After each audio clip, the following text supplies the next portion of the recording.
రోజు మనం 3 మీల్స్ తింటాం కదా, 3 మేజర్ మీల్స్. ఈ 3 మేజర్ మీల్స్ తిన్నప్పుడు మనకి 3 బాల్ మూమెంట్స్ రావాలి. ఒక తిన్న 1 అవర్కి ఐడియల్లీ మీ కోలన్ హెల్దీగా ఉండాలంటే, లార్జ్ ఇంటెస్టైన్ హెల్దీగా ఉండాలంటే మనం తిన్న 1 అవర్కి మోషన్కి వెళ్తే, బవల్స్ పాస్ చేస్తే మన కోలన్ నెక్స్ట్ మీల్కి ప్రిపేర్డ్గా ఉంటుంది, క్లియర్గా ఉంటుంది. కానీ మనకున్న లైఫ్ స్టైల్ చేంజెస్ ప్రకారం 3 బాల్ మూమెంట్స్ గ్రాడ్యువల్గా 1 బాల్ మూమెంట్కి వచ్చింది. ఈ 1 బాల్ మూమెంట్ కూడా ఇప్పుడు ఎలా అవుతుందంటే చాలా మందిలో ఇన్కంప్లీట్ ఇవాక్యుయేషన్ అంటాం. అంటే రోజు మోషన్కి వెళ్తారు వాళ్ళు, కానీ అది ఇన్కంప్లీట్గా ఉంటుంది. అది ఫస్ట్ సినారియో. సెకండ్ ఏంటంటే అసలు వెళ్ళరు, 2 డేస్కి ఒకసారో 3 డేస్కి ఒకసారో వెళ్తారు. కాన్స్టిపేటెడ్ స్టూల్స్ అంటే బాగా హార్డ్ స్టూల్స్ పాస్ చేయడము, మోషన్ పాస్ చేయడానికి బాగా ఇబ్బంది పడుతూ ఉంటారు. సో ఇన్కంప్లీట్ ఇవాక్యుయేషన్, కాన్స్టిపేషన్ రెండు కోలన్ హెల్త్ని దెబ్బతీస్తాయి. Hi, welcome to KC Talks. In the series of podcasts on nutrition, Vinisha Reddy గారితో మనం చేస్తున్న దాంట్లో లాస్ట్ పాడ్కాస్ట్లో గట్ వెల్నెస్ గురించి మాట్లాడుకున్నాం. కానీ ఆ గట్ వెల్నెస్లో ఉన్న మేజర్ ఆస్పెక్ట్స్ ఏంటో ఇవాళ తెలుసుకుందాం. హాయ్ వినీషా. నమస్తే కేసీ. లాస్ట్ పాడ్కాస్ట్లో వినీషా మనం గట్ వెల్నెస్లో ఇంకా డీప్గా వెళ్దాం, ఇంకా దాని గురించి తెలుసుకుందామని అనుకున్నాం కదా. సో అసలు గట్ వెల్నెస్ ఎక్కడ స్టార్ట్ అవుతుంది? ఓకే, సో గట్ వెల్నెస్ మనకి directly equal to overall wellbeing. అంటే మనం కంప్లీట్గా హెల్దీగా, ఫిజికల్గా, మెంటల్గా హెల్దీగా ఉండాలంటే మన గట్ ఫంక్షనాలిటీ బాగుండాలి. సో మీరు గట్ వెల్నెస్ అని స్పెసిఫిక్ వర్డ్ వాడారు కాబట్టి 2 ఆర్గాన్స్ గురించి, గట్కి సంబంధించిన 2 ఆర్గాన్స్ గురించి మనకి నాలెడ్జ్ ఉంటే ఎక్కడి నుంచి డిసీజెస్ పుడుతున్నాయి, ఎందుకు మన ఓవరాల్ హెల్త్ని ఇంపాక్ట్ చేస్తుంది గట్ అన్నది మనకు అర్థమవుతుంది. సో ఈ 2 ఆర్గాన్స్ ఏమంటే కోలన్, మన లార్జ్ ఇంటెస్టైన్, అండ్ మన brain, mind, mental health. So కోలన్లో ఏం జరుగుతుంది, ఆ కోలన్ హెల్త్ డిస్టర్బ్ అయితే ఏమవుతుంది, దానివల్ల ఓవరాల్ బాడీ ఎలా ఇంపాక్ట్ అవుతుంది అన్నది మనం నేర్చుకుందాం ఇవాళ. Very nice. మైండ్కి కోలన్కి ఏంటి సంబంధం? సో ఫస్ట్ అది అర్థం చేసుకోవాలంటే ఫస్ట్ మనం కోలన్ గురించి మాట్లాడుకుందాం. సో నేను లాస్ట్ టైం కూడా పాడ్కాస్ట్లో చెప్పినట్టున్నాను, కోలన్ బ్రీడ్స్ అట్ డిసీజెస్. ఏ డిసీజ్ స్టార్ట్ అవ్వాలన్నా కూడా మీకు కోలన్ కంజెషన్ నుంచే స్టార్ట్ అవుతుంది. సో కోలన్ కంజెషన్ అంటే ఏంటంటే రోజు మనం 3 మీల్స్ తింటాం కదా, 3 మేజర్ మీల్స్. ఈ 3 మేజర్ మీల్స్ తిన్నప్పుడు మనకి 3 బాల్ మూమెంట్స్ రావాలి. ఒక తిన్న 1 అవర్కి ఐడియల్లీ మీ కోలన్ హెల్దీగా ఉండాలంటే, లార్జ్ ఇంటెస్టైన్ హెల్దీగా ఉండాలంటే మనం తిన్న 1 అవర్కి మోషన్కి వెళ్తే, బవల్స్ పాస్ చేస్తే మన కోలన్ నెక్స్ట్ మీల్కి ప్రిపేర్డ్గా ఉంటుంది, క్లియర్గా ఉంటుంది. కానీ మనకున్న లైఫ్ స్టైల్ చేంజెస్ ప్రకారం 3 బాల్ మూమెంట్స్ గ్రాడ్యువల్గా 1 బాల్ మూమెంట్కి వచ్చింది. ఈ 1 బాల్ మూమెంట్ కూడా ఇప్పుడు ఎలా అవుతుందంటే చాలా మందిలో ఇన్కంప్లీట్ ఇవాక్యుయేషన్ అంటాం. అంటే రోజు మోషన్కి వెళ్తారు వాళ్ళు, కానీ అది ఇన్కంప్లీట్గా ఉంటుంది. అది ఫస్ట్ సినారియో. సెకండ్ ఏంటంటే అసలు వెళ్ళరు, 2 డేస్కి ఒకసారో 3 డేస్కి ఒకసారో వెళ్తారు. కాన్స్టిపేటెడ్ స్టూల్స్ అంటే బాగా హార్డ్ స్టూల్స్ పాస్ చేయడము, మోషన్ పాస్ చేయడానికి బాగా ఇబ్బంది పడుతూ ఉంటారు. సో ఇన్కంప్లీట్ ఇవాక్యుయేషన్, కాన్స్టిపేషన్ రెండు కోలన్ హెల్త్ని దెబ్బతీస్తాయి. వినీషా గారు, నాకు ఇవాళ ఒక కొత్త విషయం తెలిసింది. మీరు తిన్న 1 అవర్కి ఎవాక్యుయేట్ చేసుకుంటే మీరు హెల్తీ అనే సంగతి నాకు తెలియదు. ఇది అదొక రోగం అనుకునేవాడిని ఇంతకుముందు నేను. లేదు, 3 bowel movements in a day are healthy. అది ఎప్పుడు హెల్తీ, మీకు ఏ ఇబ్బంది లేకుండా అర్జెన్సీ వచ్చేస్తుంది, లూజ్ స్టూల్స్ వచ్చేస్తుంది, నాకు మోషన్ ఆపుకోలేనంత అర్జెన్సీ వస్తుంది అంటేనే అది ప్రాబ్లం. లేదా నేను ఇన్కంప్లీట్గా వెళ్తున్నా కాబట్టి, పొద్దున మోషన్ క్లియర్ అవ్వలేదు కాబట్టి నేను మళ్ళీ మధ్యాహ్నం వెళ్ళాల్సి వస్తుంది, మళ్ళీ సాయంత్రం వెళ్ళాల్సి వస్తుంది. అలా మల్టిపుల్ ఇన్కంప్లీట్ బవల్స్ ఉంటే అది కూడా ప్రాబ్లమే. ఎప్పుడైతే మీరు ఈజీగా మోషన్ పాస్ చేసేసి 3 టైమ్స్ తిన్న 1.5 అవర్కి మనకి ఈజీగా ఒక మోషన్ అవుతూ ఉంటుందో, బవల్స్ క్లియర్ అవుతుంటుందో, that is considered as healthy. ఎవరైనా ఒక మనిషి ఇవాళ ఉన్న జనరేషన్లో 3 పూట్ల తిండి తిని 3 సార్లు మోషన్కి వెళ్ళే జరుగుతుంది అసలు ఎక్కడైనా? 3 సార్లు మోషన్ నార్మల్. నేను ఇంతకుముందు చెప్పినట్టు నార్మల్, అబ్నార్మల్ 2 విషయాల గురించి మనం ఆలోచించుకోవాలి. నార్మల్, మీకు మోషన్ పాస్ చేశాక చాలా ఫ్రీగా అనిపిస్తుంది, నాకు హాయిగా ఉంది, నాకు ఏ ఇబ్బంది లేదు, నేను హెల్తీగా ఉన్నాను, నా బ్లడ్ మార్కర్స్లో కొలెస్ట్రాల్స్, మెటబాలిక్ డిజార్డర్, నాకు IBS, IBD ఇవేం లేవు, కానీ నాకు 3 బాల్ మూమెంట్స్ అవుతే నేను హెల్తీగా ఉన్నాను అని అనుకునే సినారియో ఫస్ట్ సినారియో. కానీ నాకు కాన్స్టిపేషన్, ఇన్కంప్లీట్ ఇవాక్యుయేషన్ వల్ల, ఐబిఎస్ వల్ల, ఐబిడి వల్ల 3 బాల్ మూమెంట్స్ అవుతున్నాయి, యాసిడ్ రిఫ్లెక్స్ వల్ల లేదా నేను వాడే మందుల వల్ల నాకు 3 బాల్ మూమెంట్స్ అవుతున్నాయి, ఆ బాల్ మూమెంట్స్తో నాకు ఇబ్బందిగా ఉంది అనుకుంటే అది నాట్ హెల్తీ. అప్పుడు you need a professional help. So మనం ఆల్మోస్ట్ మన పూర్వీకులు 3 సార్లు తిని 3 సార్లు వెళ్ళటం దగ్గర నుంచి ఇవాళ 3 రోజులకు ఒకసారి వెళ్ళే స్టేజ్కి వచ్చాం అనమాట. పూర్వీకుల గురించి అస్సలు ఐడియా లేదు కేసీ గారు. నేను నేర్చుకున్న సబ్జెక్ట్ ఇది చెప్తుంది. సో నేను నేర్చుకున్నది నేను ఇప్పుడు ఆడియన్స్కి చెప్తున్నాను. మీరు క్రాస్ చెక్ చేసుకోవచ్చు, పూర్వీకులు ఇలా మోషన్కి 3 సార్లు వెళ్ళారా లేదా అని క్రాస్ చెక్ చేసుకోవచ్చు. బట్ నాకు తెలిసిన నాలెడ్జ్ వరకు ఇప్పుడు ఏదైతే నేను ఈ పాడ్కాస్ట్ ద్వారా అందరికీ చెప్తున్నానో, నేను చెప్పిందే బ్లైండ్గా ఎవరు నమ్మక్కర్లేదు. మీకు ఏదైనా బెటర్ నాలెడ్జ్ ఉన్న మనిషి కనిపించి ఏదైనా ఎడ్యుకేట్ చేస్తుంటే అది కూడా నమ్మొచ్చు. నేను చెప్పేదంతా నేను నేర్చుకున్న సర్టిఫైడ్ కోర్సెస్ నుంచే చెప్తున్నాను నేనైతే. Very nice. నేను గూగుల్ నుంచి ఏమి ఇవాళ చేయలేదు. 3 అనేది కొంచెం అదే నేను అంటే పర్సనల్లీ అనుభవం ఎవరిని చూడలేదు కాబట్టి ఇవాళ నార్మల్సీ ఏంటి అసలు? ఇవాళ normalcy 1 complete bowel movement in the morning, అది normal, it's healthy actually, normal. ఒకటి మనం లేవంగానే ఒక న్యాచురల్ అర్జ్ ఉండాలి మనకి, మోషన్ పాస్ చేయాలి అని ఒక న్యాచురల్ అర్జ్ ఉండాలి. ఇప్పుడున్న వాళ్ళల్లో కాఫీ తాగితేనే మోషన్ వస్తుంది, స్మోక్ చేస్తేనే మోషన్ వస్తుంది, నాకు 2 లీటర్స్ తాగితేనే, వాటర్ తాగితేనే మోషన్ వస్తుంది అన్న సినారియో చూస్తున్నాము. But still this is not so healthy. ఏదైనా స్టిమ్యులెంట్ తీసుకుంటేనే నాకు మోషన్ వస్తుంది అన్నది ఇట్స్ నాట్ సో హెల్దీ. అండర్లైన్గా ఏదో కాజ్ ఉండొచ్చు అని మనం అర్థం చేసుకోవచ్చు. బట్ ఏం లేకుండానే నాకు మార్నింగ్ వితిన్ లేచిన 5-10 మినిట్స్లో నా బవల్స్ క్లియర్ చేసుకునే అలవాటు నాకు ఉంది అంటే it can be considered as a healthy colon అనుకోవచ్చు. సో అది వాళ్ళ నార్మల్సీ అయితే. Yeah, yes. లెగిసిన ఎంత టైంలో? See that varies. 5 మినిట్స్, కొంతమందికి depend on the body type also KC గారు. సో కొంతమందికి 2 డేస్కి వెళ్ళినా దే ఫీల్ వెరీ నార్మల్, ఏం రోగాలు ఉండవు వాళ్ళకి, దే ఫీల్ వెరీ నార్మల్. కొంతమంది లేచిన హాఫ్ అన్ అవర్లో మోషన్ అవుతుంది, కొంతమందికి వెంటనే మోషన్ అవుతుంది. బట్ ఐడియల్లీ ఇప్పుడు ఉన్న షిఫ్ట్ ఏంటంటే మనం మొబైల్ అడిక్ట్స్ అయిపోయాం. లేవంగానే ఆ న్యాచురల్గా జరిగే ప్రాసెస్ని ఇప్పుడున్న టీనేజర్స్లో మేము చూస్తున్న కన్సల్టేషన్స్లో, చిన్నపిల్లల్లో, టీనేజర్స్లో లేవంగానే ఇలా ఫోన్ పట్టుకొని కూర్చుంటున్నారు. That is disturbing the communication between gut and mind. దానివల్ల కూడా బవల్ డిలే అవుతుంది అన్నది నా ఒపీనియన్. సో మీకు ఇలాంటి హ్యాబిట్స్ ఉంటే, లేవంగానే నేను మొబైల్ పట్టుకొని, ల్యాప్టాప్ పట్టుకొని కూర్చుంటాను, నాకు బవల్ ఎర్జెన్సీ వచ్చినా కూడా నేను ఆపుకుంటున్నాను, ఇలాంటి కేసెస్ మేము చూసాం. సో అలాంటి హ్యాబిట్స్కి ఎవరు వెళ్ళొద్దు. Allow that natural urgency. లేవంగానే వామ్ వాటర్ తాగుతారా, మీ బాడీ టైప్కి ఏ హైడ్రేషన్ సెట్ అవుతుందో ఆ హైడ్రేషన్ చేసుకోండి, have your bowels clear. Super. అంటే మీరు 2 రోజులకు ఒకసారి వెళ్ళటం కూడా పర్వాలేదు అన్నారు కదా, మరి అసలు కాన్స్టిపేషన్ అంటే అసలు కాన్స్టిపేషన్కి ఇవాళ ఉన్న ఒక డెఫినేషన్ ఏంటి?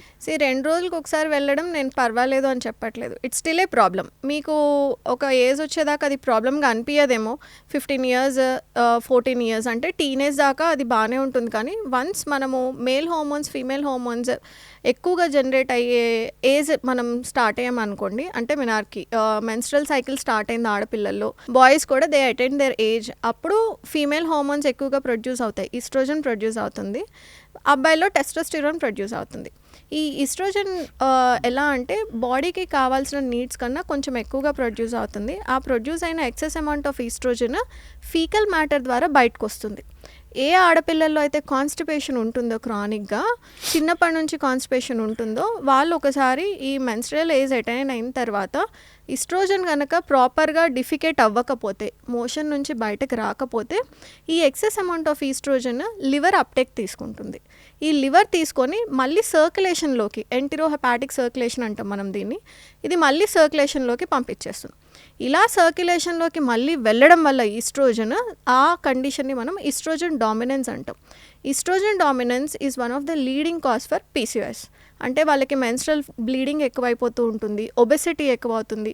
ఈ కాన్స్టిపేషన్, ఈస్ట్రోజన్ సర్క్యులేషన్ జరుగుతూ ఉంటే బాడీలో మనకి ఇన్సులిన్ సెన్సిటివిటీ తగ్గిపోతుంది, అంటే మీ కార్బోహైడ్రేట్ టాలరెన్స్ తగ్గిపోతుంది ఆడపిల్లల్లో, అందుకని ఒబెసిటీ పెరిగిపోతుంది. So constipation is one of the root causes పీసీఓఎస్కి రావడానికి, one of those root causes.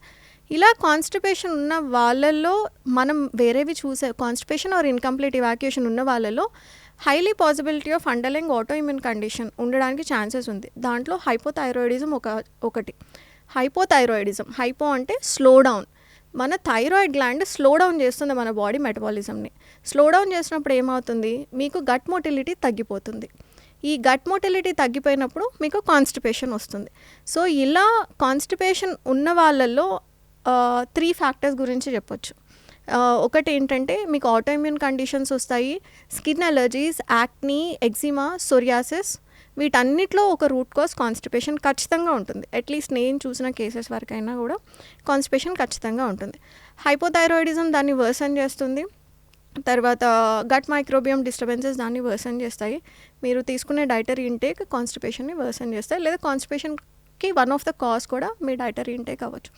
So constipation having a healthy colon, నేను ఇంతకు అదే చెప్పాను, కొలన్కి కాన్స్టిపేషన్కి ఏంటి అంటే కొలన్ ఎంత హెల్దీగా ఉంటే, మీరు ఎంత బాల్ మూమెంట్ మంచిగా జరిగితే మీకు మీ కొలన్ని క్లియర్ చేసుకుంటూ ఉంటుంటే మీకు ఈ సిమ్టమ్స్ అన్నీ, ఆటో ఇమ్యూన్ కండిషన్ ఎక్కడి నుంచో రావు. It breeds from the colon, ఖచ్చితంగా కొలన్ నుంచే బ్రీడ్ అవుతుంది. సో ఇలా ప్రతిదీ ఓవరాల్ వెల్ బీయింగ్, మీ స్కిన్ ఇష్యూస్, హెయిర్ ఇష్యూస్, తర్వాత మీ ఆటో ఇమ్యూన్ అండర్లైంగ్ ఈ ఇంతకు చెప్పినట్టు eczema, psoriasis, migraines, one of the biggest cause for the migraine is and underlying constipation issues ఉంటాయి. So constipation can harm your body overall. It take overs every functionality in the body. వామ్మో, మీరు ఏంటండి constipation అనే ఒక చిన్నది almost 10 మందిలో 7 మనం వింటాము, దాంతో మొత్తం బాడీలో ఉన్న అన్ని డ్యామేజెస్తో లింక్ చేశారు. This is very proven. నేను 5 years నుంచి ఇన్ని కేసెస్ చూసాం, కాన్స్టిపేషన్ కేసెస్. అందరూ అనుకుంటారు మాకు కాన్స్టిపేషన్ ఉంది ఫస్ట్ ఇయర్ అంటే ఇప్పుడే, సే లైక్ మీకు ఇప్పుడే ఇన్కంప్లీట్ ఇవాక్యుయేషన్ స్టార్ట్ అయింది ఒక 1 year బ్యాక్. నెక్స్ట్ ఇయర్ మీ సిమ్టమ్స్ ఎలా ఉంటాయంటే, మీరు ఏదో ఒక ఆటోఇమ్యూన్ కండిషన్తో వచ్చేస్తారు. నా స్కిన్ మీద యాక్నీ వస్తుంది, నాకు థైరాయిడ్ ఫంక్షనాలిటీ ఇప్పుడిప్పుడే ఆప్టిమల్ రేంజ్ నుంచి క్లినికల్ రేంజ్కి వెళ్ళిపోతుంది, లేదా ఇంకేదో ఒక reason which is related to underlying constipation, congested colon ఉన్నప్పుడు ఒక హార్మోనల్ ఇంబ్యాలెన్సో, ఒబెసిటీయో, వెయిట్ తగ్గలేకపోవడము, లేకపోతే స్లీప్ డిస్టర్బెన్సెస్, మైగ్రెయిన్స్, ఇలాంటి ఏదో ఒక ప్రాబ్లంతో మీరు ఖచ్చితంగా 2-3 yearsలో మీకు కాన్స్టిపేషన్ ఉన్నప్పుడు you will go back to your doctor, వెతుక్కుంటూ వెళ్తారు. చాలా భయపెట్టే న్యూస్ అండి మీరు ఇప్పుడు చెప్పింది. భయపెట్టడం కాదు, మనము అందరం ఒక డెసిషన్ తీసుకోవాలి. ఎంతవరకు వీలైతే అంతవరకు హోమ్ మేడ్ ఫుడ్ తినండి అందరూ. ఈరోజు వచ్చిన కాన్స్టిపేషన్కి 3 factors నేను చెప్తాను. ఒకటి హెరిడిటరీ ఫ్యాక్టర్. ఎందుకు వస్తుంది కాన్స్టిపేషన్ ఇన్ ఫస్ట్ ప్లేస్ అంటే, మీ ఫ్యామిలీలో మీ మదర్కి ఫాదర్కి హైపోథైరాయిడిజం ఉంటే మీకు వచ్చే ఛాన్సెస్ ఉంటాయి. హైపోథైరాయిడిజంలో గట్ మోటిలిటీ స్లో డౌన్ అవుతుంది, అందుకనే కాన్స్టిపేషన్ ఉంటుంది. చిన్నప్పటి నుంచి కాన్స్టిపేషన్ ఉన్న పిల్లల్లో వార్మ్ ఇన్ఫెస్టేషన్స్ ఉంటాయి, ఎనీమియా ఉంటుంది. అది హెరిడిటరీ ఫ్యాక్టర్ మాట్లాడుతున్నాం కాబట్టి, ఒకటి హైపోథైరాయిడిజం, 2 హెరిడిటరీగా వచ్చేది, 2 ఒబెసిటీ. మీ ఫ్యామిలీలో ఒబెసిటీ ఉన్నప్పుడు మీరు కూడా ఒబెస్ అనుకోండి, మీకు కూడా కాన్స్టిపేషన్ వచ్చే ఛాన్సెస్ ఉంటాయి. 3 ఫ్యామిలీలో ఐబిఎస్ ఉంటే మీకు ఐబిఎస్, ఐబిడి వచ్చే ఛాన్సెస్ ఉంటాయి. కాబట్టి early manifestation, one of the early manifestation is constipation.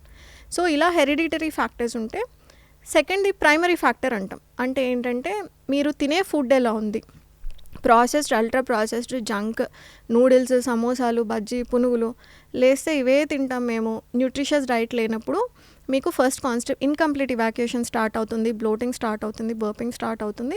అది గ్రాడ్యువల్గా కాన్స్టిపేషన్ లాగా మేనిఫెస్ట్ అవుతుంది. 2, నేనేం జంక్ తినను, ఇంట్లో ఫుడ్డే తింటాను, కానీ నా ఫుడ్ ప్రిడామినెంట్గా కార్బోహైడ్రేట్ ఉంటుంది, నేను అసలు కూరగాయలు తినను, ప్రోటీన్ తినను. ఇలా తిననప్పుడు మీకు కాన్స్టిపేషన్ వచ్చే ఛాన్సెస్ ఉంటాయి.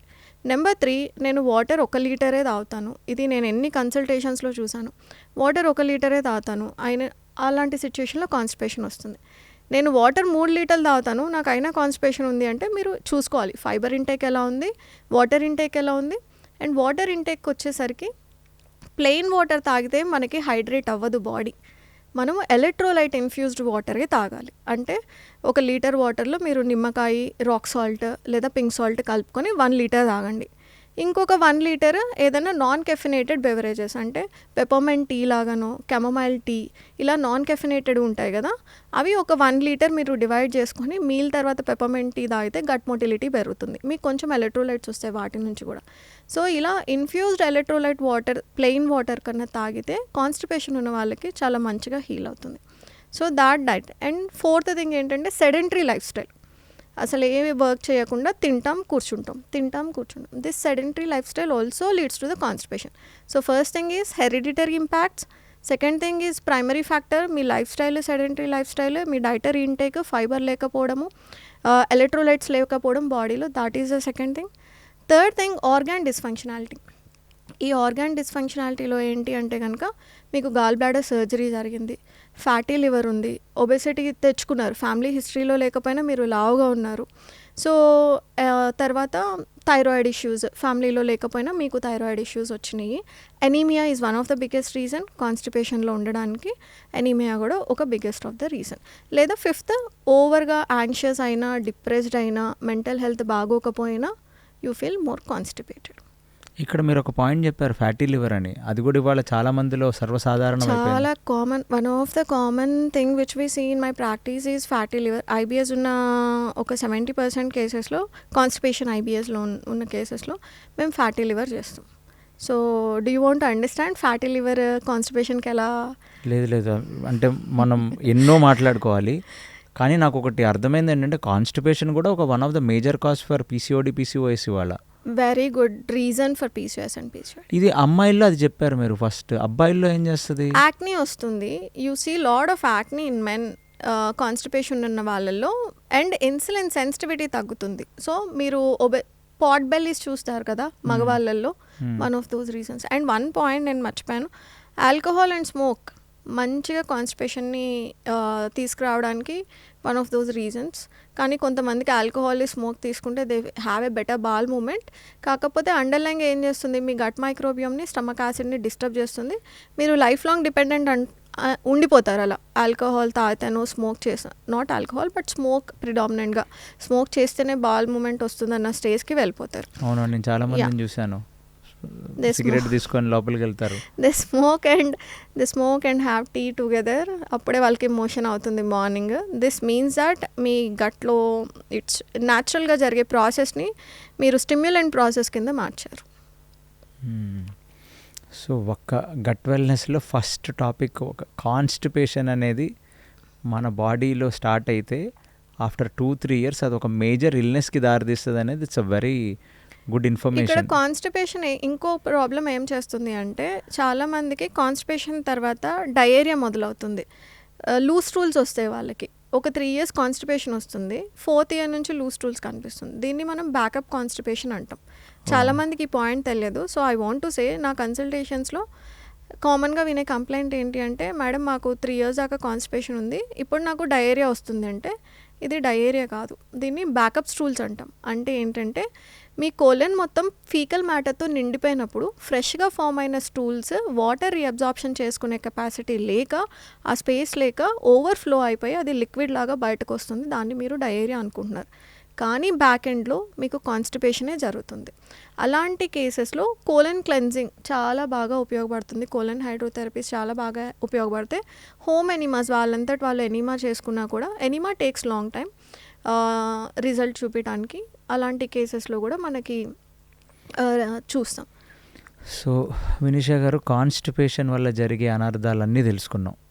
ఓవరాల్గా అసలు అన్నీ మాట్లాడలేదు కేసీ గారు. నాట్ ఈవెన్ లైక్ 1/4, అసలు 1/4 కూడా నేను చెప్పలేదు కాన్స్టిపేషన్ వల్ల వచ్చేది. మీకు వచ్చిన gases, abdomen pain, acid reflex అన్నిటికీ రూట్ కాజ్ కాన్స్టిపేషన్ ఉంటుంది. కాన్స్టిపేషన్ మీకు 2 విషయాలు ఉన్నాయనుకోండి, కాన్స్టిపేషన్ ఉంది, యాసిడ్ రీఫ్లెక్స్ ఉంది.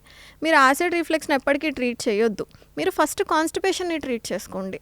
అప్పుడు గట్ గ్యాసెస్ ఏవైతే పైకి వెళ్ళి పొట్ట మీద ప్రెషర్ పెట్టి మీకు రీఫ్లెక్స్ ఇస్తున్నాయో అది తగ్గుతుంది. 2 కడుపు నొప్పి వస్తుంది. కాన్స్టిపేషన్ ఉన్న వాళ్ళకి కడుపు నొప్పి ఖచ్చితంగా వస్తుంది, ఎందుకంటే ఆ గ్యాసెస్ ఎప్పుడు కూడా స్టక్డ్ గ్యాసెస్ ఉంటాయి. ఆ గ్యాసెస్ రిలీవ్ అయితేనే వాళ్ళకి హాయిగా ఉంటుంది. సో మీరు ఆ గ్యాసెస్ని ట్రీట్ చేయొద్దు, అండర్లైన్ కాన్స్టిపేషన్ని ట్రీట్ చేసుకోండి.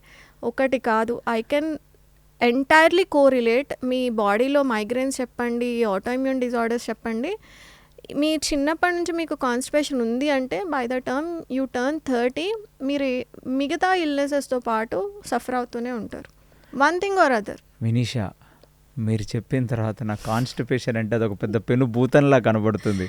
ఒక క్యాన్సర్ ద పునరోగాలన్నీ చెప్పారు మీరు కాన్స్టిపేషన్ వల్ల. రావచ్చేమో, I don't want to scare the people. నేను అలాంటి మాటలు వాడొద్దు. క్యాన్సర్ కూడా వస్తుందా కాన్స్టిపేషన్? నేను అసలు క్యాన్సర్ గురించి మాట్లాడిన కేసీ గారు ఆల్రెడీ ఓవర్ ఇన్ఫర్మేషన్ అయిపోయింది. మనం యూట్యూబ్స్లో అందరూ డిసీజుల గురించి మాట్లాడే వాళ్ళే ఉన్నారు. ఆ భయం పెరిగిపోతుంది, హెల్త్ యాంగ్జైటీ పెరిగిపోతుంది జనాల్లో. ఏది తింటే ఏదైపోతుందా, ఇంత ఇన్ఫర్మేషన్ వచ్చేసరికి హెల్త్ యాంగ్జైటీ ఎక్కువైపోతుంది. సో ఆ టాపిక్, ఆ సి అనే మాట, క్యాన్సర్ అనే మాట నేను నా ప్రాక్టీస్లో నేను ఎప్పటికీ వాడను, అసలు మాట్లాడను కూడా. ఇప్పుడు సర్వ రోగాలకి కారణం ఈ కాన్స్టిపేషన్ అని మనం తెలుసుకున్నాం. ఇన్కంప్లీట్ ఇవాక్యుయేషన్ కూడా అందరూ అనుకుంటారు, కొంచెం మోషన్ వెళ్తున్నాం బాగానే ఉంది అనుకుంటారు, but you have to completely evacuate your. So మీ అబ్రివేషన్లో మీ దాంట్లో కాన్స్టిపేషన్ అంటే ఈవెన్ ఇన్కంప్లీట్ ఎవాక్యుయేషన్, ఏదో సగం వెళ్ళి ఏదో అయిపోయిందిలే మన కాన్స్టిపేటెడ్ కాదంటే కూడా కుదరదు. సో నిన్న తిన్నది మొత్తం ఇవాళ మార్నింగ్ ఎవాక్యుయేట్ చేస్తే వాడు నార్మల్, వాడు ఇవాళ సగం కొంచెం మంత్లీ సగం చేస్తే వాడు కాన్స్టిపేటెడే. కొన్ని కేసెస్ చెప్తాం మేము. ఒబెసిటీ కేసెస్లో మేము చూసినప్పుడు అన్ని కేసెస్ని ఫస్ట్ టైం న్యూట్రిషన్తో హీల్ చేయం. మేము కేస్ స్టడీ చేసుకున్నప్పుడు బేరియం ఎక్స్రే కానివ్వండి, అబ్డామినల్ ఎక్స్రే అడుగుతాం. అది అడిగినప్పుడు దాంట్లో కాన్స్టిపేషన్ స్టూల్స్ మనం చూడొచ్చు, మనకి కనిపిస్తుంది, ఎక్స్రేలో కనిపిస్తుంది. అలాంటప్పుడు కేస్ని కోరిలేట్ చేసుకొని కొన్నిసార్లు నేను ఫస్ట్ మీరు కోలన్ హైడ్రోథెరపీ చేయించుకొని రండి, చేయించుకున్న తర్వాత మా ట్రీట్మెంట్ స్టార్ట్ చేస్తామని చెప్తాం. మరి ఎందుకు అడుగుతున్నారు మేడం, నేను రోజు మోషన్కి వెళ్తున్నా కదా అని క్వశ్చన్ అడుగుతారు. ఇదంతా కాదు, మీరు కోలన్ హైడ్రోథెరపీ వెళ్ళొచ్చాక చెప్తాము అని మేము ఎస్ఎస్ చెప్తే, కోలన్ హైడ్రోథెరపీ వెళ్ళొచ్చిన తర్వాత వాళ్ళు చెప్తారు, మేడం మా యాసిడ్ రిఫ్లెక్స్ అంతా పోయింది, బ్రెయిన్ ఫాగ్స్ పోయినాయి, ఆ 2 days నేను చాలా మంచిగా పడుకున్నాను అని అంత మంచి ఫీడ్బ్యాక్ ఉంటుంది. సో మనం అనుకుంటాము మేము మోషన్కి వెళ్తున్నాం, కంప్లీట్గా కోలన్ అంతా ఇవాక్యుయేట్ అయిపోయింది అనుకుంటాము, బట్ మన కోలన్ 2 daysకి సరిపడా ఫీకల్ మ్యాటర్ని స్టోర్ చేసుకొని ఉంచుకుంటుంది. ఎందుకంటే మనం అంతా ప్రాసెస్డ్ ఫుడ్స్ తింటున్నాము, alcohols, junk, carbohydrate dominant food తింటున్నాం. కాబట్టి I believe on an average మనందరిలో 1 kg స్టాగ్నెంట్ కొలెన్ ఉండాలన్నది నా opinion. 1 kg of your overall weight can be contributed, ఇంగ్లీష్లో మాట్లాడుతున్నందుకు నన్ను క్షమించాలి. ఆ 1 kg ఆఫ్ బాడీ వెయిట్ని ఖచ్చితంగా కోలన్ స్టోర్ చేసుకుంటుంది. కోలన్ హైడ్రోథెరపీ తర్వాత we have seen many cases, ఒక 2 kgs వెయిట్ లాస్ అయిన కేసెస్ని కూడా మేము చూసాం. ఇన్స్టెంట్గా 1 kg స్టూల్ ఉంటుందా లోపల ఎప్పుడు స్టాగ్నెట్ అయ్యి? మీరు కాన్స్టిపేటెడ్ ఉంటే 100% ఉంటుంది. That is there. స్టాగ్నెంట్గా మోషన్ పాస్ చేయకపోతుంటే ఉంటుంది. ఇప్పుడు నేను చెప్పింది కొంతమందికి రిలేట్ చేసుకోలేకపోతారు, కానీ ఎవరికైతే కాన్స్టిపేషన్ ఉంటుందో వాళ్ళు ఖచ్చితంగా రిలేట్ చేసుకుంటారు. నేను చెప్పే ఇన్ఫర్మేషన్ జనరలైజ్డ్గా ఉన్నా కూడా మీరు వినే వాళ్ళలో ఆ రోగాలు ఎవరికైతే ఉన్నాయో వాళ్ళు ఖచ్చితంగా కోరిలేట్ చేసుకోగలరు. నేను చెప్పేది కరెక్ట్ అని వాళ్ళకి అనిపిస్తుంది. మిగతా వాళ్ళు ఎలా పర్సీవ్ చేసుకుంటారో నాకు తెలియదు, కానీ బట్ చాలు, ఇంకా ఈ కాన్స్టిపేషన్ చేసే అనర్థం చాలు. ఇప్పుడు మీరు కాన్స్టిపేషన్ రాకుండా ఉండాలి, కాన్స్టిపేషన్ని క్యూర్ చేయాలంటే ఏం చేయాలి అది చెప్పండి. ఓకే, ప్రైమరీ ఫ్యాక్టర్ గురించి మనం మాట్లాడుకున్నాం కదా. ఫస్ట్ మీ డైట్ మానేసేయాలి. అందరూ ఈ అల్ట్రా ప్రాసెస్డ్ ఫుడ్స్, 4 AM బిర్యానీల దగ్గర నుంచి 4 పూట్ల తినడము, 6 meals తినడం మీరు మానేసేయాలి. అల్ట్రా ప్రాసెస్డ్ ఫుడ్స్, బయట చేసిన అల్ట్రా ప్రాసెస్డ్ ఫుడ్స్ అంటే పిజ్జా, కేక్స్, కుకీసే కాదు, బయట చేసిన ఎక్కువ నాన్ వెజిటేరియన్ తినడము, బ్యాలెన్స్ లేకుండా నాన్ వెజిటేరియన్ ప్రిడామినెంట్గా బిర్యానీ రోజు తినడము, కేక్స్, స్వీట్లు, ఇష్టం వచ్చినట్టు డీహైడ్రేట్ అయ్యేలాగా ఒక 4-5 servings ఆఫ్ కాఫీ, టీలు తాగడం, ఇవన్నీ మానేయడం ఈజ్ ద ఫస్ట్ స్టెప్. ప్రతి మీల్లో ఒక 20 or 25 grams ఆఫ్ ఫైబర్ ఉండేలాగా చూసుకోవాలి మనం. మీరు ఇడ్లీ తింటున్నారా, 1 cup కీరా, 1 cup carrot, 1 kiwi fruit, 1 prune, ఇవన్నీ కలిపి తినండి కాన్స్టిపేషన్ ఉన్న వాళ్ళకి. కాన్స్టిపేషన్ లేదంటే 1 cup కీరా, 1 cup క్యారెట్ తీసుకోండి. మీరు తర్వాత మీ ప్రోటీన్ చాయిస్ ఏదో, మీ కార్బోహైడ్రేట్ చాయిస్ ఏదో, మీరు ఆ మీల్లో మీకు ఆ 20-25 grams ఆఫ్ ఫైబర్ వచ్చినట్టు. సేమ్ లంచ్లో కూడా మీరు ఏం చేయాలంటే ఫైబర్ రిచ్ వెజిటేబుల్స్ని చూస్ చేసుకోవాలి. అంటే బీన్ ఫ్యామిలీ, గోరు చిక్కుడు, ఈ బీన్ ఫ్యామిలీస్లో ఫ్రెంచ్ బీన్స్ వస్తాయి కదా అవి, లేదా ఒక ఆకుకూర. ఈ సర్వింగ్ కూడా మీకు మంచిగా స్టాండర్డ్ కప్స్ దొరుకుతాయి. వన్ కప్ స్టాండర్డైజ్డ్ కప్స్ ఉంటాయి. ఆ కప్ సర్వింగ్లో తింటే కనుక మనకి కాన్స్టిపేషన్ రాదు. సో ఎవ్రీ మీల్తో పాటు మీరు ఒక 2 రకాల వెజిటేబుల్స్ని లంచ్లో కూరలాగా చేసుకోండి. ఫస్ట్ బ్రేక్ఫాస్ట్లో క్యారెట్, కీరా, మీకు ఏదన్నా సలాడ్ లాగా చేయించుకుంటే ఫస్ట్ మీల్లో చేయించుకోండి. డిన్నర్లో కూడా మీరు తినేటప్పుడు ఒక కూరగాయతో పాటు ఇంకేదన్నా కర్రీ ఆఫ్ యువర్ చాయిస్ మీరు తీసుకోండి. సో ప్రతి మీల్లో ఫైబర్ తీసుకోండి. ఇన్ బిట్వీన్ స్నాక్ ఎప్పుడైనా తినాలనిపిస్తే ఫైబర్ రిచ్ ఫ్రూట్స్, ఆరెంజెస్ వస్తాయి కదా, హోల్ ఆరెంజ్, కివి, ఫైబర్ ఎక్కువ ఉన్న ఫ్రూట్స్ ఏమైనా తీసుకొని మీరు తినొచ్చు. Papaya is very good, guava is very good. ఇలాంటి ఆల్ ద 3 మీల్స్లో ఎవ్రీ మీల్లో ఒక 20 grams ఫైబర్ మినిమం ఉండేలా చూసుకోవాలి. ఉండాలి. అండ్ హైడ్రేషన్ చాలా important. Minimum 3 liters of water తాగండి. 3 కాకపోయినా 2 liters వాటర్. ఆ 2 liters ఆఫ్ వాటర్లో 2.5 liters ఆఫ్ వాటర్లో మీరు ఎలక్ట్రోలైట్స్ ఉండేలాగా చూసుకోండి. ఎలక్ట్రోలైట్స్ అంటే నిమ్మకాయ పిండుకున్న నీళ్ళు, నిమ్మకాయ, rock salt. Salt is a very good electrolyte. మనకి పింక్ సాల్ట్ వస్తుంది కదా, అది చాలా మంచి ఎలక్ట్రోలైట్. ఎవరైతే వర్కౌట్స్ చేస్తారో వాళ్ళు కమర్షియల్ ఎలక్ట్రోలైట్స్ వాడుకోవచ్చు, ఎందుకంటే బాడీ నుంచి ఎక్సెస్ సాల్ట్స్ వెళ్ళిపోతాయి కదా, ఎలక్ట్రోలైట్స్ వెళ్ళిపోతాయి. వాళ్ళు కమర్షియల్ ఎలక్ట్రోలైట్స్. సాల్ట్ వాటర్ తాగితే బీపీ ఉన్న వాళ్ళకి పర్లేదా? సాల్ట్ ఎప్పుడు బీపీ తీసుకురాదు. Salt combined with the sugar BP తీసుకొస్తుంది. సాల్ట్ని మనము ఒక ఎనిమీ లాగా చూడొద్దు. Salt is a very good electrolyte. అది కరెక్ట్ పోర్షన్లో తీసుకుంటే గనక మన బాడీ 1 liter వాటర్లో ఎంత సాల్ట్ వేసుకోవాలి? ఒక 1/4 teaspoon is enough. It's not like too సాల్టీగా ఉండొద్దు తాగినప్పుడు, అలాంటి సాల్ట్ టేస్ట్ తెలియకుండా కూడా ఉండొద్దు. సో మీరు అడ్జస్ట్ చేసుకోండి. When you're feeling that little bit of saltiness, కొంచెం సాల్ట్గా తగులుతుంది అన్నప్పుడు తీసుకోండి. చాలామందికి టేస్ట్ యాక్సెప్టబుల్గా ఉండదు కాబట్టి నేను లెమన్ అని చెప్తాను. అండ్ నేను చెప్పే ఏ రెమెడీ అయినా సరే బాడీ టైప్స్ ఉంటాయి. మనకి ఆయుర్వేదం ప్రకారం వాత, పిత, కఫ అని ఉంటాయి చూడండి. అందరికీ ఇది సెట్ అవ్వదు. సో మీ బాడీకి ఎలక్ట్రోలైట్స్ ఏ రూపంలో ఇస్తే సెట్ అవుతుందో మీరు అది చూసుకోండి. లెమన్ రీఫ్లెక్స్ ఉన్న వాళ్ళకి పడదు.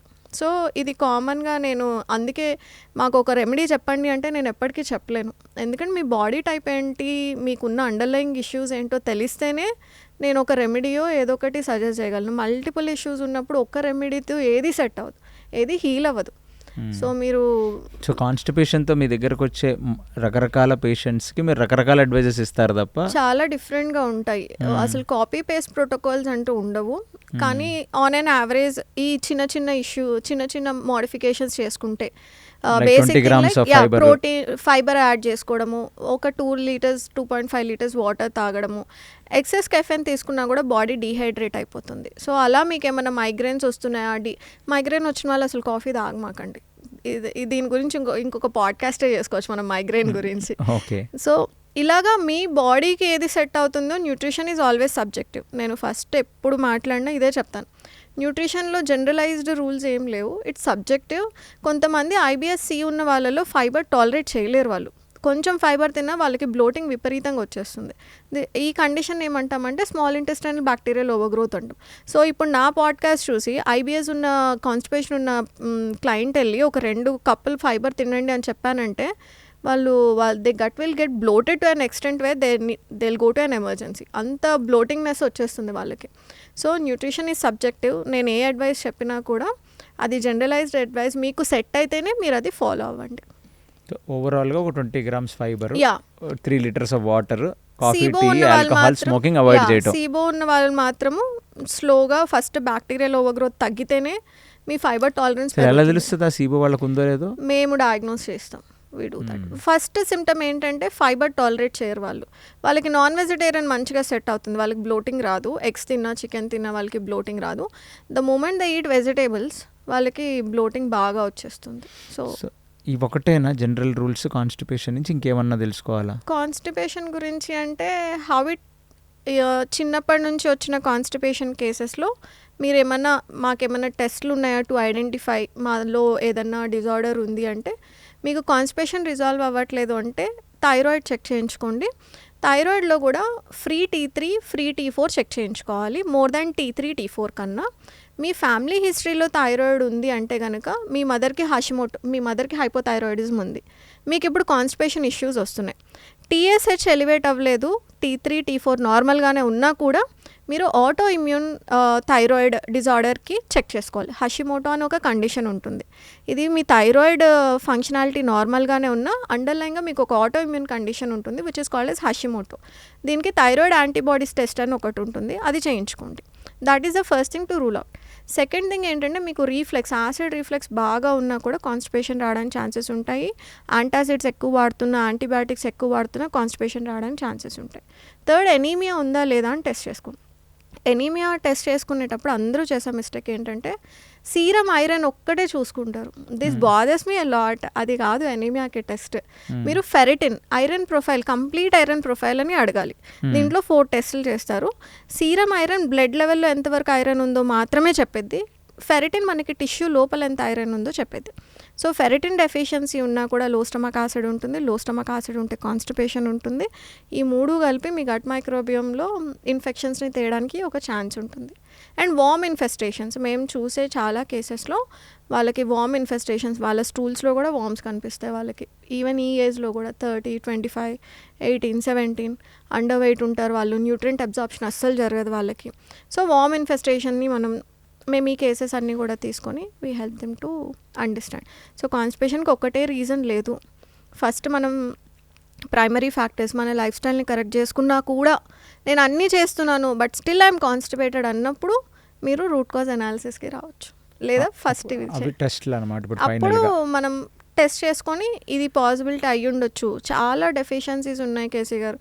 తెలుగు వాళ్ళందరి రిపోర్ట్స్ చూస్తుంటే నాకు అర్థమైంది ఏంటంటే B12 600 ఆప్టిమల్ ఉండాలంటే ఒక్క రిపోర్ట్ కూడా నాకు 50, 60, 100, 150 అనిపిస్తుంది తప్ప ఆప్టిమల్ రేంజెస్లో ఎవరి బ్లడ్ వర్క్ లేదు. ఈవెన్ నాన్ వెజిటేరియన్స్ కూడా లేదు. There is no. ఇంతకు ముందు దెర్ ఈస్ అ బిలీఫ్, నేను కూడా నమ్మేదాన్ని నాన్ వెజిటేరియన్ తింటే B12 పెరుగుతుంది అని. ఇప్పుడున్న పొల్యూషన్కి, ఇప్పుడున్న ఎన్విరాన్మెంటల్ కంటామినేషన్కి జీనోబయాటిక్స్ అంటాం. అంటే అగ్రికల్చర్ వేస్ట్ కానివ్వండి, ఎన్విరాన్మెంటల్ వేస్ట్ కానివ్వండి, మనం వాడే కెమికల్స్ కానివ్వండి, అడల్ట్రేషన్ కానివ్వండి, న్యూట్రిషన్, సాయిల్లోనే న్యూట్రిషన్ లేదు మనకి. మనందరం నమ్మాల్సింది, యాక్సెప్ట్ చేయాల్సిన ఫ్యాక్ట్ ఏంటంటే అసలు భూమిలో ఆ సారం అంటారు చూడండి, న్యూట్రిషన్ లేదు. అది లేనప్పుడు ఆర్గానిక్గా మీకు పండించే కూరగాయలు దొరికితే దెర్ ఈజ్ నో 100% ఆర్గానిక్ పంటలు అంటే గాలి కూడా ఆర్గానిక్ అవ్వాలి కదా, వచ్చే వాటర్ కూడా ఆర్గానిక్ అవ్వాలి. సో ఉన్న చాయిసెస్లో బెటర్ చాయిస్ మీరు ఆర్గానిక్ ఫుడ్ అఫోర్డబిలిటీ ఉంటే కొనుక్కోండి, దగ్గరలో ఉంటే కొనుక్కోండి. Eat and organic food. Free range hence ఉంటాయి, ఫ్రీ రేంజ్గా పెంచిన షీప్ మీట్ ఉంటుంది, అలాంటివి దొరికితే తీసుకోండి. మనం ఇప్పుడు తినేది బ్రాయిలర్ చికెన్స్, మనం తినేది వాట్ టు సే ఇలా ఫ్రీ రేంజ్ అయితే కానే కాదు. అండ్ కూరగాయల్లో కూడా సారం లేదు, పెస్టిసైడ్స్ ఉంటాయి. మనం నమ్మినా నమ్మకపోయినా మనం తినే ఫుడ్లోనే బేసికల్గా న్యూట్రిషన్ లేదు. అలాంటప్పుడు మరి సప్లిమెంట్స్ తీసుకోవడం కరెక్టా కాదా అంటే లాంగ్ టర్మ్గా ఆలోచించండి. మీకు సప్లిమెంట్ తీసుకోకుండా B12 డెఫిషియన్సీస్, ఈ D3 డెఫిషియన్సీస్ క్రానిక్గా ఉన్నాయనుకోండి, అది మీ నర్వస్ సిస్టమ్ని పాడు చేసేస్తుంది. 60 years వచ్చేసరికి మీ నర్వస్ సిస్టమ్ అంతా కొలాప్స్ అవుతుంది. మీకు పార్కిన్సన్స్ డిసీజెస్ వస్తాయి, నర్వ్ డిజార్డర్స్ వస్తాయి, చేతులు కాళ్ళు నరాలు వీక్ అయిపోతాయి. అందులో డయాబెటిక్ ఉండి B12 వేసుకోవట్లేదా, ఇంకా మీరు మీ హెల్త్ చాలా 50, 60sకి వచ్చేసరికి కాగ్నేటివ్ డిజబిలిటీస్ వచ్చేస్తాయి మీకు. You go in to depression. అసలు D3కి డిప్రెషన్కి చాలా క్లోజ్ కనెక్షన్స్ ఉన్నాయి. ఈ న్యూట్రియంట్ డెఫిషియన్సీస్కి మన మెంటల్ హెల్త్కి చాలా క్లోజ్ కనెక్షన్స్ ఉన్నాయి. ఇవన్నీ మనం ఒక సపరేట్ పాడ్కాస్ట్లో చేద్దాం. Nutrition I want to speak about it. So ఎవరికైతే ఏమన్నా డెఫిషియన్సీస్ గురించి అడగాలని ఉంటే మీరు కామెంట్ చేయొచ్చు. మేము ఆ కమెంట్స్ని తీసుకొని నెక్స్ట్ పాడ్కాస్ట్ చేస్తాం. ఎందుకంటే చాలా వాల్యుబుల్ ఇన్ఫర్మేషన్ చెప్పారు. D3కి, డిప్రెషన్కి, చాలా తర్వాత B12కి, లాంగ్ టర్మ్లో పార్కిన్సన్స్కి, ఆల్ న్యూరో డిజనరేటివ్ డిజార్డర్స్. అవును అవును. సో ఇది అసలు ఒక ఇంపార్టెంట్ సబ్జెక్ట్ మ్యాటర్ వినీషా గారు. బట్ డెఫినెట్లీ కాన్స్టిపేషన్ వచ్చేసే అనర్థాలు ప్లస్ ఆ కాన్స్టిపేషన్ కూడా ఓవరాల్గా మీరు చెప్పింది ఏంటంటే ఏదో ఒక జనరిక్గా ఇది డైట్ ఉంటుంది, కానీ నేను పేషెంట్ని చూసి పేషెంట్కి పర్సనలైజ్డ్ కన్సల్టేషన్స్ ఇస్తాను తప్ప అంత జనరిక్ ఓవర్వ్యూ అనేది ఉండదు. సో ఓవరాల్గా టు సమ్మరైజ్, కాన్స్టిపేషన్ రాకుండా ఉండాలి అంటే ఎవ్రీ మీల్లో ఒక 20 grams of fibre, 3 liters of water, no smoking, no drinking. And physical exercise. Sedentary life style lead చేయదు. ఫిజికల్ ఎక్సర్సైజ్ ఎంత టైం ఉండాలి ఒక బాడీకి, ఒక ఎవరికైనా ఒక average person? 40 minutes is more than. Walking ఇనఫా? వాకింగ్ ఇస్ గుడ్, చేసుకోవచ్చు. ఫిజికల్ ఎక్సర్సైజ్ అంటే ఒక్కొక్కరికి ఒక్కొక్క గోల్ ఉంటుంది. ఒకరికి 6 ప్యాక్ తెచ్చుకోవాలని ఉంటుంది, లేకపోతే ఒకరికి వెయిట్ లాస్ అని ఉంటుంది, ఒకరికి వెయిట్ గెయిన్ ఉంటుంది. So depending on your goal మీరు ఎలా అయినా మోడిఫై చేసుకోండి. But on and general constipation పర్స్పెక్టివ్లో మాట్లాడితే మీరు మీల్ తర్వాత వాకింగ్ చేసుకోవచ్చు, లేదా totally 5K to 6,000 steps in a day is also good. Plus ఆ 6K ఒకరికి వర్క్ అయ్యి ఉండొచ్చేమో, బట్ ఒబెసిటీ ఉన్న వాళ్ళు ఇంకొంచెం ఎక్కువ వర్క్ చేయాల్సి ఉంటుంది. సో ఇట్స్ అగైన్ మీ బాడీ టైప్కి తగ్గట్టు మీకు అండర్లైన్ కండిషన్ ఏదైతే ఉంటుందో. కొంతమందికి ఎక్సెస్ కార్డియో హిట్ ఎక్సర్సైజెస్ చేస్తే వాళ్ళకి బాగా గట్ మొటిలిటీ పెరుగుతుంది. సో అలాగా మీకు ఏది వర్క్ అవుతుందో మీరు అది ఫాలో అవ్వచ్చు. దెర్ ఈస్ నో రూల్కి ఇంతనే అనే ఏం రూల్ లేదు అన్నది నా opinion. But again thank you so much Vinisha for giving us very deep understanding on constipation, దాంతో వచ్చే అనర్థాలు, plus how do we get rid of constipation. So gut వెల్నెస్లో ఇవాళ first topic is constipation. Hope you have covered everything under this. Constipation గురించి I can write a book. Okay. So they still so much to understand. Leaky gut దగ్గర నుంచి they so much to understand. But ఎక్కువ information ఇచ్చినా కూడా it gets diluted కాబట్టి yeah. So overview on constipation is over. Thank you so much Vinisha గారు for this. So మనం next gut వెల్నెస్లో ఇంకా సిరీస్ ఆఫ్ పాడ్కాస్ట్ చేద్దాం ఇది. But constipation is a common problem in everybody, and thank you so much for giving us an information to get rid of it. Thank you so much.